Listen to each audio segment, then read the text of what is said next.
Assalamualaikum, Pak Waalaikumsalam. Mulis. Waalaikumsalam, Bang Aliman. Boh, ini makin ganteng apa makin gimana ini orangnya ini? Sudah lama nggak ketemu saya nih. Udah tua gitu nih. Udah bukan milenial lagi. Oke. Pemirsa, ini sekarang kita bicara santai lewat Zoom bersama sahabat dan teman saya dulu. Waktu saya sering ketemu di Jakarta waktu tahun 2000-an, waktu memorandum Gus Dur. Bang Mukhlis, sekarang Ya. kan aktivis, palingnya aktivis dulu karena Pak Mukhlis aktivisnya di Jakarta dan di mana-mana dulu. Coba ceritakan sedikit tentang dirimu, Bang. Jadi, Bang Aliman, profesi aktivis itu kan tidak boleh berhenti. Kita mulai sejak kita mendeklarasikan diri kita menjadi aktivis, masuk di perguruan tinggi, aktif di kegiatan. Gimana? Lanjut. Kita ini kan mendeklarasikan sebagai aktivis itu sejak kita masuk di perguruan tinggi dan kita ikut di berbagai kegiatan, baik itu intra maupun ekstra kampus. Dan tentunya aktivis itu kan tidak boleh berhenti sampai kapanpun. Karena aktivis itu satu profesi yang kadang jarang dimiliki orang lain. Aktivis tentunya tidak boleh berhenti, seperti Bang Aliman juga, saya sampai sekarang pun tetap menjadi aktivis. Misalnya Bang Aliman pernah menjadi anggota DPRD, setelah tidak jadi anggota DPRD, menjadi aktivis lagi. Karena aktivis itu kan satu pekerjaan yang mulia, yang jarang dilakukan orang lain. Aktivis tentunya harus kaya ide dan terus melangkah. Dan gelisah terhadap persoalan yang ada di sekitar kita. Oke, Bang. Pemirsa perlu diketahui, Bang Mukhlis Ali ini mantan aktivis dan mantan pengurus PBHMI ya. Periode berapa itu, Bang? Saya menjadi staf ketua PBHMI periode 99-2001. 99-2001. Jadi ketemunya dengan saya waktu itu, beliau itu waktu lagi gaduhnya tentang memorandum, tentang masih pemerintahnya Gus Dur. Betul ya, Bang ya? Iya, betul. Ya, dan ternyata ini orang Madura, orang Kokop, Amparan, desa Amparan.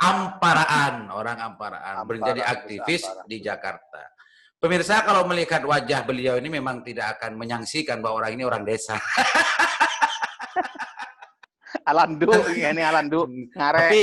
Tapi jiwa aktivisnya tidak kalah dengan orang-orang dan pemuda-pemuda di kota.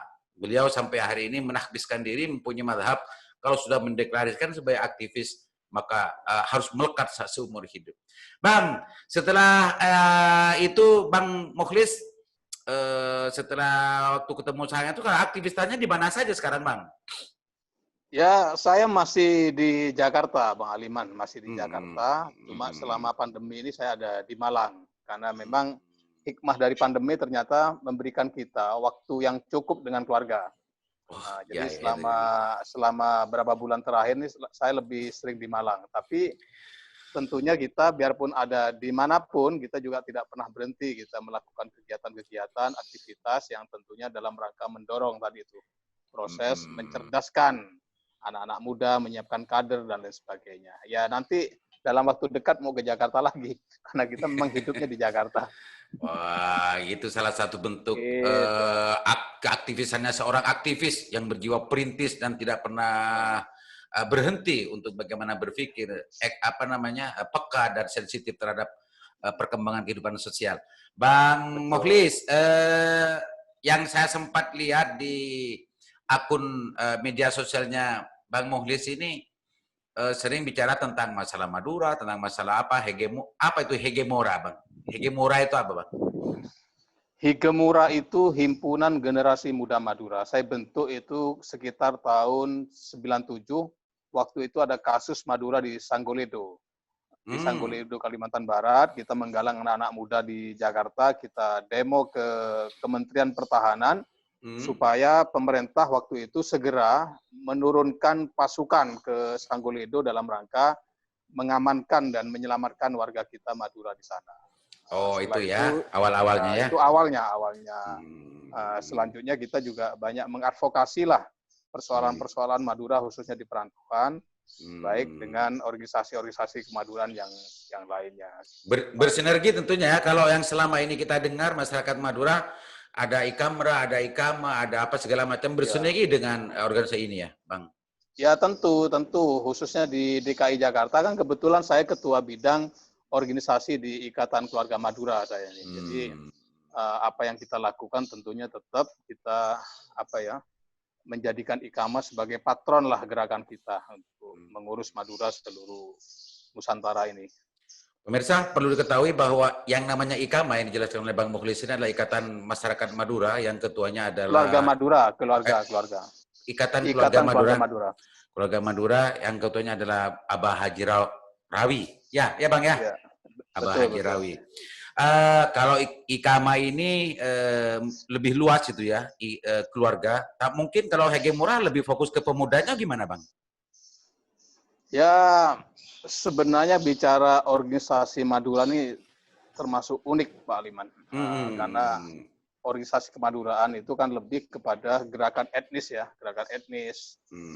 memperkuat silaturahmi antar sesama Madura dan sebagainya gitu. Jadi yang Tapi penting, sesama etnis tapi bukan rasialis kan, bukan rasis oh kan? enggak.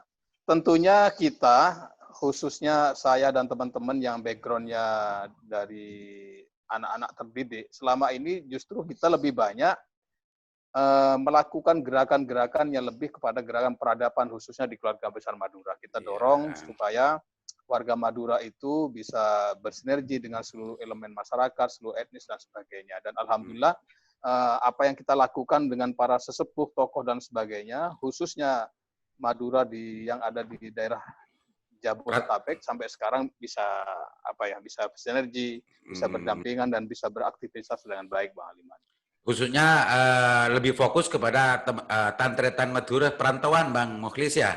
Oh iya. Mm-mm. Seperti IKAMA kan sekarang sudah terbentuk hampir di semua provinsi yang menjadi basis Madura. Kalimantan Timur, Kalimantan Barat, Mm. Kalsel, terus Gorontalo, Lampung, Jawa Barat, DKI sudah terbentuk di PW-nya.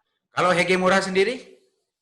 Kalau Hegemura kita karena basisnya adalah gerakan demokrasi, jadi kita punya simpul-simpul jaringan saja, Pak Liman. Ya. Simpul-simpul jaringan. Jadi kita tidak membuat organisasi secara struktural, tapi kita punya jaringan hampir di semua titik, Pak Liman. Yang setiap saat bisa kita gerakkan. Lebih pasnya itu ada support pemikiran, support think tanknya IKAMA ya. Bang Ya, Mukhlis, pokoknya kita. Hegemora itu coba Bang Mulis jelaskan Hegemora biar pemirsa juga tahu dan juga saya lebih tahu lebih dalam lagi. Hegemora itu kepanjangan dari apa, Bang? Himpunan Generasi Muda Madura. Himpunan Generasi Muda Madura. Ternyata memang Ya. lebih fokus ke mudanya berarti, Bang, kalau begitu ya, Ya, Bang. anak-anak muda dan mahasiswa lah, karena banyak teman-teman kita, jaringan kita adalah mahasiswa-mahasiswa, termasuk banyak sekali dokter-dokter muda yang menjadi jaringan kita. Bang Muhlis, beberapa pekan terakhir itu ya, 3-4 bulanan terakhir, setelah dulu itu bertahun-tahun ada isu tentang Madura Provinsi dan segala macamnya yang dikomandoi oleh Baza ini, IKM, bukan IKM tapi DPM, Dewan Pembangunan Madura, beserta elemen-elemen yang lain. Bahkan minggu-minggu terakhir ada pertemuan para akademisi, Rektor UTM, Pak Sarip dan lain-lain, itu memunculkan isu kembali bagaimana pentingnya Madura Provinsi. Hegemora melihatnya bagaimana ini? Saya kira gini, khususnya kami dari Higemura, IKAMA dan sebagainya, itu dari awal kita mensupport. Bahkan di IKAMA melalui umbusnya beberapa kali kita merekomendasikan bahwa Provinsi Madura itu sebuah keharusan. Saya melihat beberapa tahun terakhir ini memang ada perkembangan, adanya dukungan dari seluruh stakeholder Madura, Bupati, pimpinan DPRD, dan lain sebagainya. Bahkan saya juga dapat undangan hari Rabu besok kita akan diterima oleh Bapak Menko Polhukam, juga karena beliau tokoh Madura juga kita akan mendiskusikan dengan beliau untuk percepatan pembentukan Provinsi Madura. Tokoh Memang Maduranya memang tokoh Madura, tapi beliau sekarang kan menteri. iya, kebetulan beliau menteri, beliau juga salah satu pembina juga di Ikatan Keluarga Madura. Kita mau diskusikan lah. Ya, ya, Tapi ya, ya. menurut saya paling penting persoalan Provinsi Madura ini bukan hanya menjadi isu elit, bukan hanya menjadi kerja-kerja para elit Madura, baik itu tokoh, bupati, DPRD dan lain sebagainya. Tapi ke depan saya kira melalui Sanrasan ini juga penting supaya cita-cita pembentukan Provinsi Madura itu menjadi cita-cita bersama masyarakat Madura, baik dari tingkat paling bawah sampai elitnya. Karena kita belajar dari beberapa pembentukan daerah otonomi baru di berbagai daerah lainnya itu kompak sekali gitu loh, kompak sekali seluruh elemen masyarakatnya, baik yang masyarakat biasa, rakyat, elit dan sebagainya. Nah, saya kira kita mendorong supaya Bapak Haji Zaini sebagai Ketua Umum Nasional Pembentukan Provinsi Madura, ini ke depan kita konsolidasi ulang untuk mengajak seluruh elemen masyarakat Madura. Nah, itu satu. Yang kedua, saya kira di eksekutif pengurusnya itu, ya kan, itu mesti libatkan anak-anak muda gitu loh, supaya lebih progresif, lebih terukur gerakannya gitu loh, langkah-langkahnya lebih terukur dan lebih masif gitu loh. Jadi di Bangkalan misalnya kita ajak Bang Aliman, terus tokoh-tokoh mudanya, Sampang, Pamekasan, Sumeneb dan lain sebagainya gitu. Bang Muhlis, Bang Muhlis, saya melihat bahasa ini sampai detik ini memang tidak ada lelahnya beliau ini mengorganisir, mobilisir terus isu dengan Madura Provinsi. Bahkan kalau yang saya lihat memang semua elemen sudah beliau silaturahimi untuk berbicara dan mengajak bersama-sama. Bang Muhlis masih melihat ini masih kurang apa yang dilakukan oleh Baza ini? Ya, saya memberikan apresiasi yang luar biasa terhadap Abbas ini ya. Bang Abbas ini termasuk tokoh yang unik. Ide-idenya selalu apa ya? Ide-idenya selalu maju, ide-idenya selalu apa? Selalu menjadi harapan untuk masa depan Madura Abbas ini. Mulai dari apa dulu ya? Ide-idenya pokoknya luar biasa lah. Suramadu, segala macam dan sebagainya kan tidak lepas dari keterlibatan Abbas ini, termasuk UTM dan lain sebagainya gitu loh. Dalam konteks pembentukan Provinsi Madura memang beliau adalah tokoh yang tidak pernah kelalalah. Bahkan saya melihat dukungan dari tokoh-tokoh yang lain juga sangat kurang gitu loh. Ini kan kebiasaan orang Madura ini pada saat satu proses tidak bekerja bersama-sama, tapi setelah proses itu pada titik goalnya semua mengklaim itu adalah kerja-kerja bersama. Ini kan penyakitnya kita orang Madura gitu loh. Maka dalam konteks Suramadu, dalam konteks pembentukan Provinsi Madura ini, karena ini adalah kerja besar, kerja yang menjadi harapan masa depan warga Madura, ini mesti ditopang oleh seluruh elemen. Baik tokohnya, elit politiknya, dan lain sebagainya. Gitu. Pak Muhlis, kalau melihat dari semangat, tidak pernah lelahnya bahasa ini dan yang macamnya, semua elemen sudah dihadiri di silaturahim. Bahkan ke saya pun pernah bicara beliau, pernah bicara lebih khusus dengan saya. Artinya barangkali saran Bang Muhlis bukan ke bahasa ini, tapi bagaimana yang lain itu merespon dan merespon dengan baik gitu. Ajakan-ajakan di bahasa ini agar tidak apatis terhadap gerakan ini, gitu Bang, barangkali Bang ya.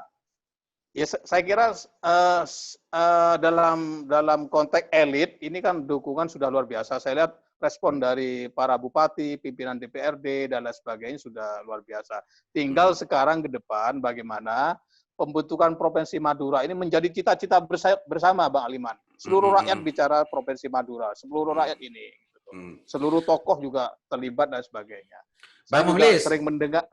Bang Muhlis, problemnya saya melihat sekarang itu, khususnya sekarang, bukan tahun-tahun sebelumnya. Masyarakat Madura itu sebetulnya jarang sekali, nyaris tidak ada yang tidak setuju tentang masalah rencana usulan tentang masalah Provinsi Madura. Problemnya bukan di masyarakat yang tidak setuju, kalau saya melihatnya Bang.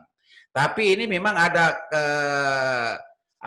pemerintah pusat belum membuka diri untuk bagaimana Madura ini menjadi provinsi. Kayaknya ini problemnya, bukan masyarakat Madura tidak mendukung.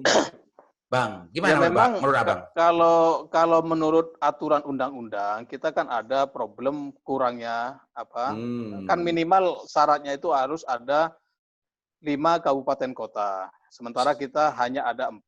Ya, informasi terakhir kan Pamekasan yang direncanakan menjadi pusat Provinsi Madura sudah siap dimekarkan, ya kan. Tinggal kita berharap panitia pemekaran Pamekasan itu segera bekerja maksimal, ya kan, karena itu salah satu syarat kan.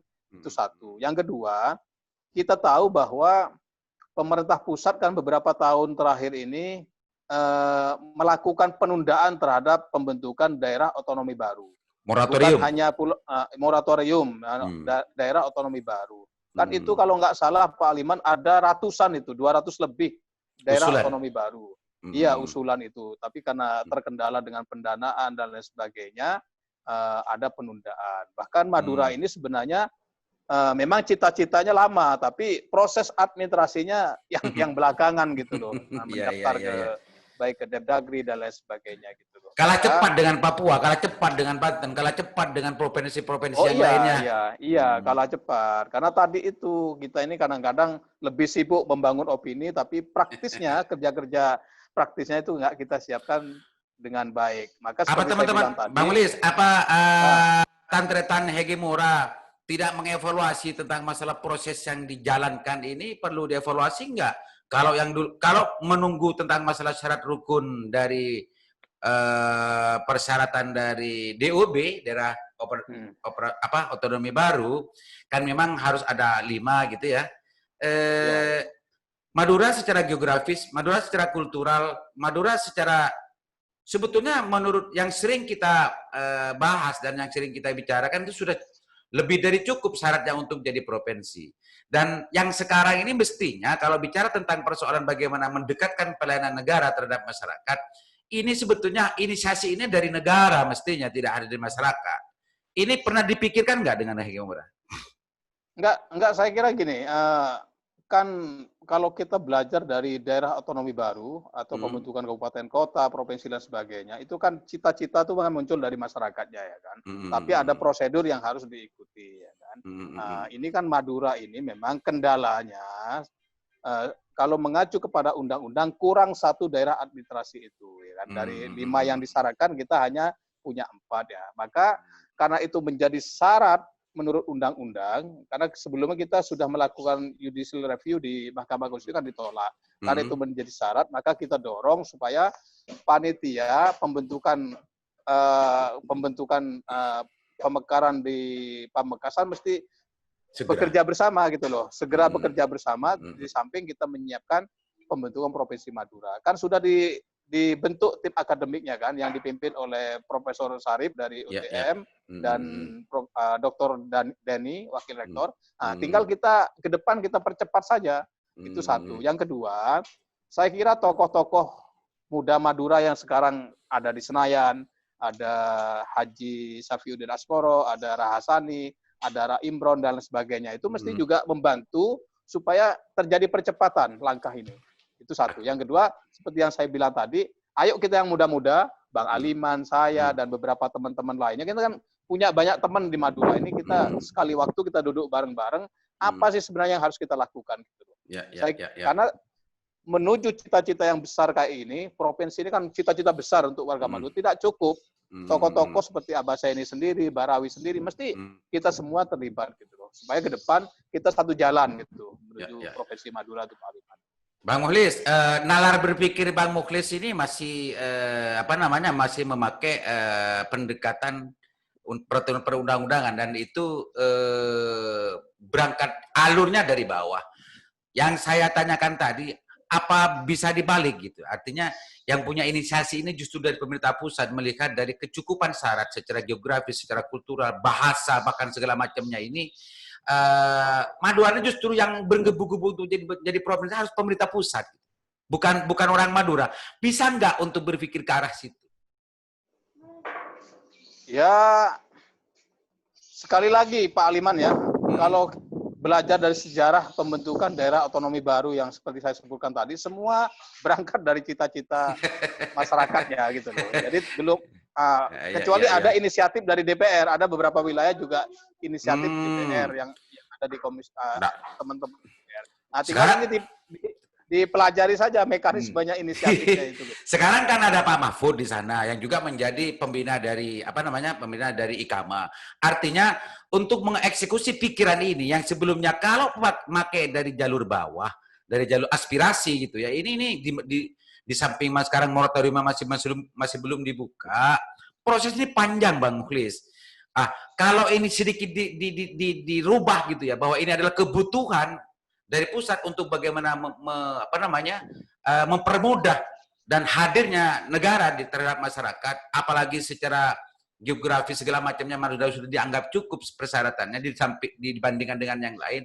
Ini mungkin ada wacana baru yang bisa untuk didiskusikan dengan Pak Mahfud MD, Bang Mukhlis, barangkali loh ya.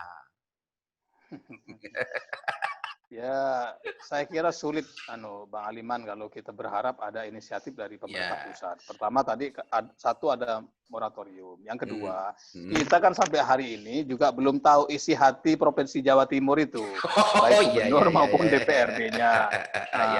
Beliau-beliau ini DPRD dan provinsi ini apakah memang menghendaki Madura menjadi provinsi tersendiri? Karena nanti syarat terpenting kan harus ada rekomendasi dari provinsi itu. Ya kan?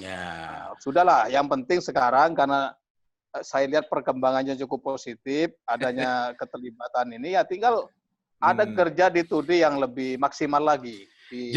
Bang Mukhlis, justru kalau mendatangkan variabel Jawa Timur, ini semakin ribet lagi memang, semakin panjang ini Bang Mukhlis.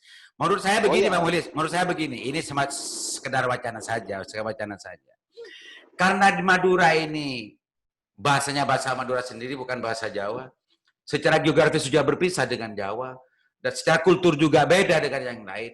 Kenapa tidak coba untuk mengusulkan, kalau harus mengusulkan bahwa Madura menjadi daerah istimewa? Kan bisa juga, Bang. Itu memang klaim yang terlalu berlebihan. Itu kan ada itu di materi uji materi gitu loh. Bahwa ada kekhasan itu berharap akan menjadi daerah otonomi khusus. Saya kira nggak usah sejauh itulah. Sudahlah, yang penting sekarang ini kan semangat untuk menuju Provinsi Madura itu sudah luar biasa ya kan. Tinggal tadi itu kita kembali ada tim eksekutif yang secara ditudi melakukan kerja-kerja politik. Itu satu. Yang kedua tentunya 4 kabupaten kota ini juga di samping dia membantu secara kebijakan termasuk operasionalnya itu. Jadi operasional itu pasti dianggarkan di APBD masing-masing itu. Apa sih kebutuhannya untuk menuju Provinsi Madura? Yang ada selama ini kan Abaseni itu hanya patungan beberapa orang. Abaseni, Haji Rawi, Haji Badri Surabaya membantu seadanya ya kan. Bahkan saya sering mendengar Abaseni itu transport untuk bolak-balik Jakarta Surabaya itu ongkos sendiri. Ini kan susah kalau begini Pak Aliman. Ini kan butuh di samping butuh pikiran-pikiran cerdas, termasuk butuh operasional. Tinggal ini menarik. Ini menarik. Pikirannya Bang Mukhlis ini menarik. Artinya untuk mewujudkan dan menegaskan serta membuktikan dukungan dari rencana para tokoh Madura ini, mestinya kabupaten-kabupaten semadura ini mengalokasikan untuk bagaimana persiapan ini, gitu ya Bang ya? Oh iya. Jangan ini nanti menarik ini. Patungan nggak mau, setelah jadi provinsi semua berebut mau jadi gubernur. Gitu. Karena kalau secara nilai politik, juga nilai keseriusan, kalau kabupaten-kabupaten di Madura ini justru mengalokasikan dana untuk persiapan masalah ini, saya yakin akan lebih dahsyat Bang, ya Bang ya? Oh iya, jadi ini kan panitia, ini kan panitia nasional itu harus ada sekretariat di Jakarta, misalnya di Surabaya. Setelah itu ada tim lobby, baik itu ke pemerintah pusat maupun ke DPR, kan mesti kerja terus-terusan itu. Yang kedua, mesti ada panitia lokal yang setiap hari melakukan sosialisasi terhadap masyarakat, ya kan, supaya masyarakat ada giroh, ada cita-cita, semangat bersama, sehingga semua bersuara tentang pentingnya Provinsi Madura. Dari suara-suara itu tentunya.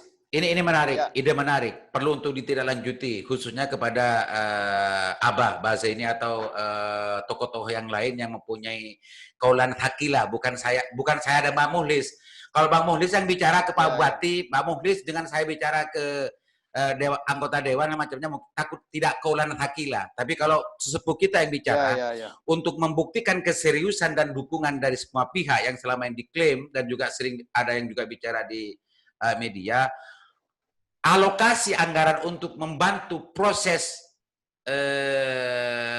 pembentukan Madura Provinsi ini kalau betul-betul itu nyata, maka ini Kalimatun Sawaknya yang selama ini dianggap antara kabupaten kota, antara kabupaten di Bangkalan dan yang lain itu egois gitu ya.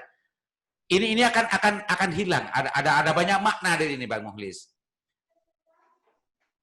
Bang Mukhlis. Ya.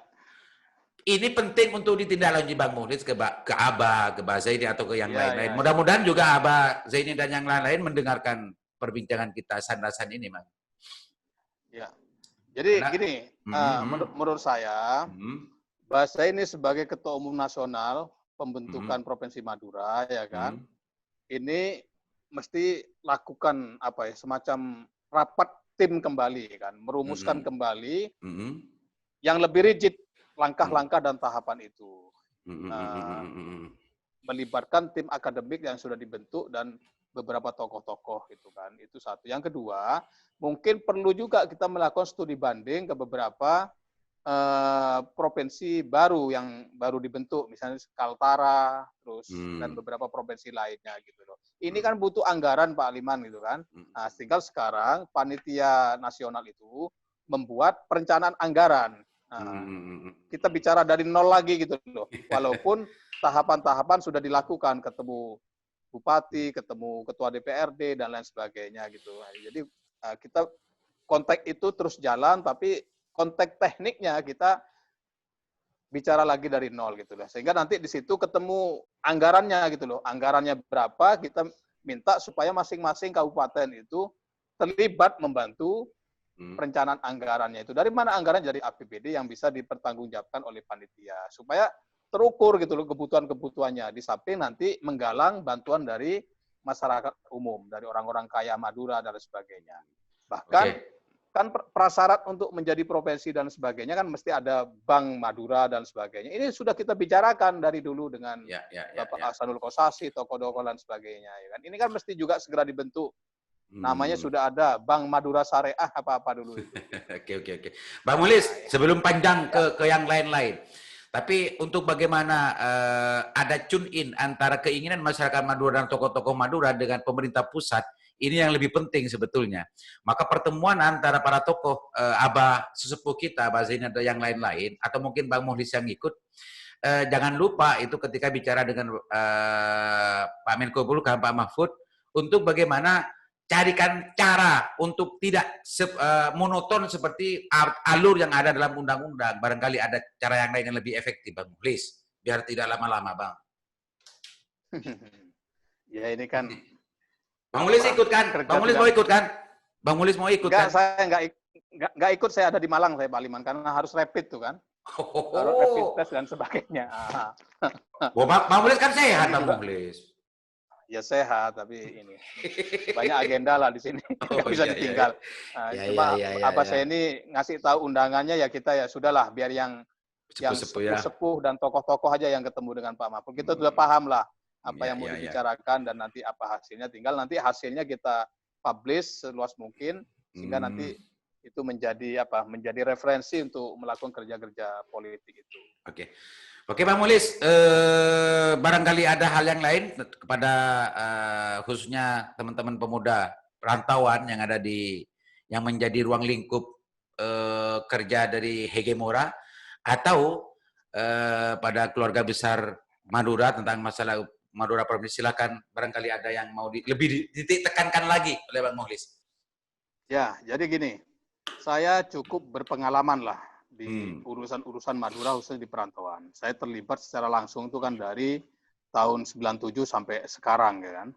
Bahkan penanganan kasus Sambas, Sampit, terus beberapa kerusuhan di Jakarta kita juga terlibat. Kita berharap Madura ini kan etnis terbesar kalau nggak salah nomor 3 apa nomor 4 di Indonesia. Ini kan juga satu potensi yang sangat luar biasa ya kan. Yang paling penting karena kita tahu bahwa diaspora Madura ini kan juga hampir seluruh dunia, bahkan di seluruh kota-kota besar di Indonesia tuh pasti ada orang Madura. Baik itu profesi pedagang besi tua, tukang sate, tukang cukur dan lain sebagainya. Bahkan banyak juga teman-teman kita yang menjadi dosen, menjadi birokrat dan lain sebagainya. Ini kan satu potensi yang sangat luar biasa. Tinggal ke depan ya kan, karena Madura kan selalu diidentikan dengan satu etnis yang terbelakang ya kan. Padahal isinya kita tahu sejarah panjang Madura kan banyak juga, mantan Kapolri, mantan Kepala Staf Angkatan Darat, mantan menteri dan sebagainya. Ini kadang-kadang yang tidak diekspos secara baik oleh kita-kita di Madura ya gitu kan. Kita harus yakin bahwa kita memiliki potensi yang sangat luar biasa, jaringan yang sangat luar biasa. Tinggal ke depan SDM, sumber daya manusia Madura itu kita tingkatkan. Dan alhamdulillah saya melihat putra-putri tokoh-tokoh dan pengusaha Madura di Jakarta khususnya ini kan sudah anak-anaknya sekarang sudah mau kuliah sampai jenjang, ada yang S1, S2 bahkan ada doktor. Ini kan juga masa depan bagi warga Madura. Sehingga ke depan kita berharap Madura ini semakin maju, Madura ini semakin bisa berkompetisi dengan daerah-daerah lain, bisa memberikan kontribusi dalam dinamika kebangsaan ini. Di samping itu juga Madura juga harus mampu membangun nilai tawar, bargaining possession negara gitu. Jangan nanti Madura menjadi objek saja dalam dalam dinamika politik kebangsaan itu. Kita berharap ke depan Madura itu memberikan kontribusi secara nyata terhadap bangsa dan negara, juga melakukan bargaining possession terhadap negara. Oke, Bang Mulis, terima kasih. Ini titik tekannya memang betul-betul bercorak aktivis. Artinya, ini yang terakhir, Bang Aliman. Yang terakhir, karena Anda tadi sebutkan saya dari Amparaan, desa Amparaan itu. Saya dulu SD di sana, Pak Aliman. SD di sana, sekolah tidak pakai sepatu, pas kita pakai kresek, pakai seragam juga jarang-jarang, ya kan.